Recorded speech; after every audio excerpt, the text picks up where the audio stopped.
My child is a 4th through 8th grade student and has a low or failing average in math. What should I do?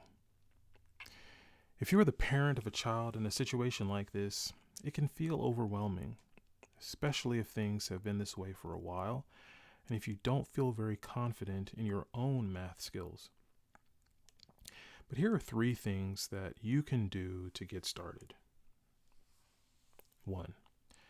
Request a meeting with your child's math teacher. 2. Go into the meeting with a goal and a specific set of questions on things that will help you monitor your child's progress. And 3.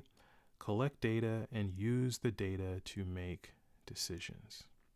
Now, I'll go into more detail on each, so we'll start with the first one, request a meeting. Now, it might seem obvious to meet with the math teacher, but many parents don't request a meeting with their child's math teacher for various reasons. Now, I've heard many reasons over the years. Here are a few categories of reasons that I've heard for why some parents decide not to request a meeting. So, the first one, top left, schedule, right? A busy schedule, work conflicts, or a lack of childcare. There may even be more than one school-age child, perhaps at different campuses. So juggling meetings while taking care of everything else is a challenge. Now the second one over here, past experiences. Negative past experiences where conferences may have felt judgmental, rushed, or they just weren't very helpful. The conferences may have felt impersonal. Maybe information shared wasn't new. So the parent just feels like their time was wasted. Okay. Then another category, I'd say, are language barriers. Language or communication barriers. The teacher and parent don't speak the same language, or terms used during the meeting are unfamiliar to the parent, so they feel uncomfortable or excluded. And then lastly, lack of confidence. Perhaps feeling a bit intimidated or just having a lack of confidence. Some parents feel anxious or unsure about how to interact with teachers. Maybe more so in subject areas where the parent doesn't have a lot of confidence in their own skills. Right? Now, maybe you have one of these reasons or some other reason for why you've hesitated or held back from scheduling a meeting with the teacher. But can you get past it for your child?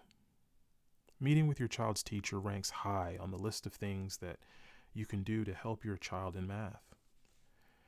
If your child attends class in person, then it would be nice if you could meet in person with the teacher. This gives you an opportunity to sit in the classroom, look around, and experience some of what your child experiences. Now, if that doesn't work for you, keep in mind that some teachers are willing to meet remotely at a time that is more convenient for you. And the meeting doesn't need to take a long time. Short, frequent meetings may be better for monitoring and discussing your child's progress anyways. And try to start early in the school year. So, if possible, request a meeting. Now 2, go into the meeting with a goal and a specific set of questions on things that will help you monitor your child's progress. Now, what do you ask? What do you discuss?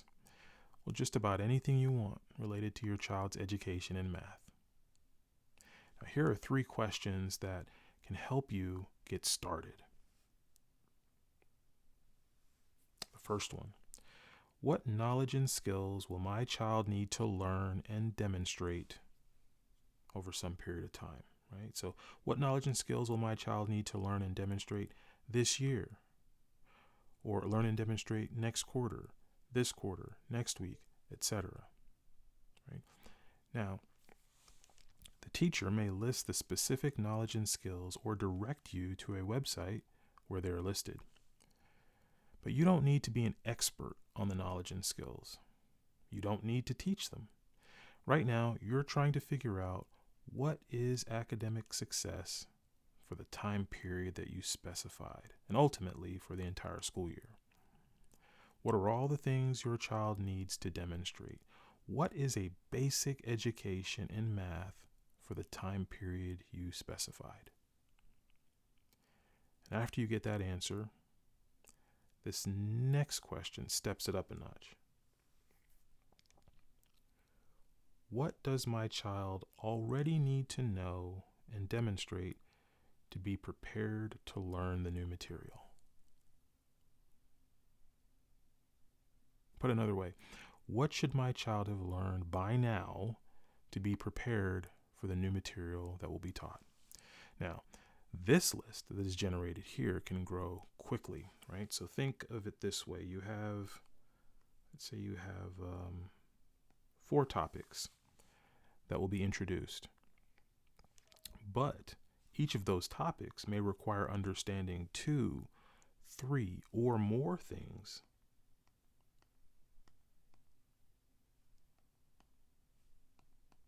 Right? 2, 3, or perhaps more things taught in prior school years.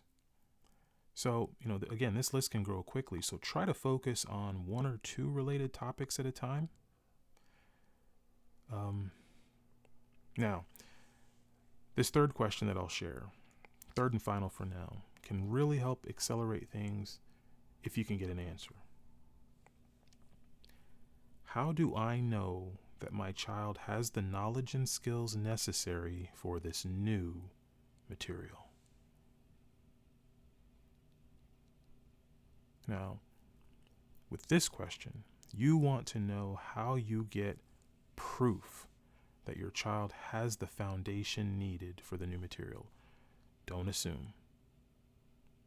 Now, if you've been working with me for a while, then you will already have some data on this.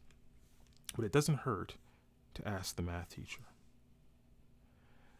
The teacher may not have an answer on day 1, though, so you will need to give them some time.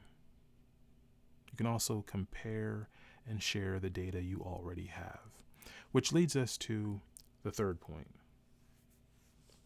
Collect data and use the data to make decisions.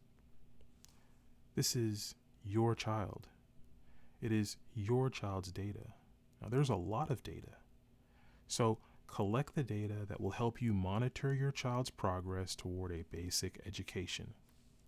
If you find out that your child is missing some knowledge or skill that will be needed next week, ask if your child can attend a tutoring session with a teacher in the building.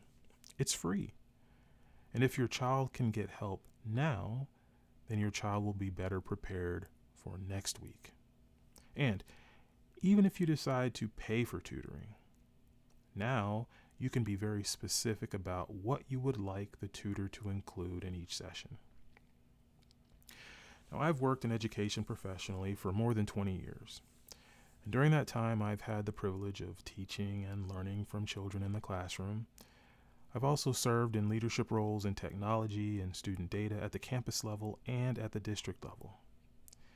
And in my experience, most parents are not doing these things: requesting the meeting, asking questions like the ones that I've shared, and using the data to make decisions.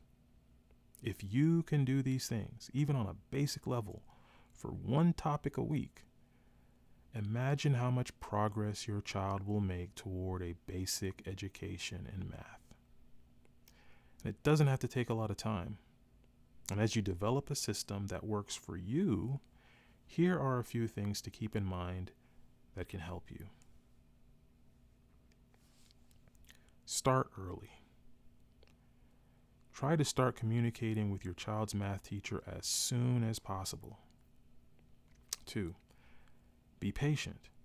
Act with a sense of urgency, but realize that you might not get the data you want as soon as you want. Sometimes the teacher may respond with, "I don't know yet." Teachers don't all plan the same way. They have to account for the needs of the entire class. So if you are asking for what topics will be introduced, let's say 19 weeks from today, the teacher might not know yet. But don't give up. Try shortening the time frame. What will be introduced 9 weeks from today, 7 weeks from today, 4 weeks from today, 2 weeks from today, until the teacher can give you the data you need. Or maybe you just ask for the upcoming topics, and when they tell you the topic, then ask for the approximate date. And then third, try to resist the urge to assign blame, whether it be assigning blame to teachers, yourself, or your child. There may be a time and place for that, but right now, it is what it is. And you're trying to monitor your child's progress toward a basic education in math.